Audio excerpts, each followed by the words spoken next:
Hello friends, today we will make an origami Almirah. To make an origami Almirah, first we will take a craft sheet of rectangular shape.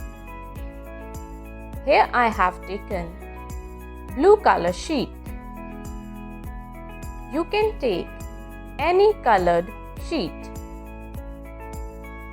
Now, fold the paper into half and open it to make the middle crease.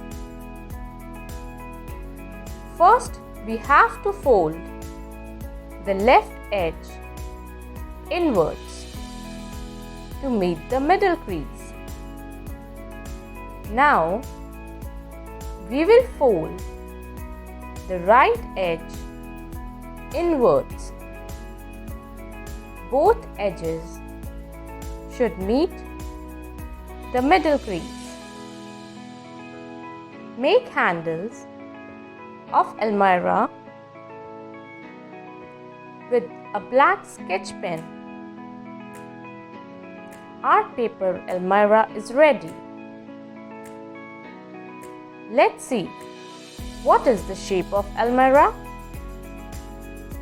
It is rectangular in shape.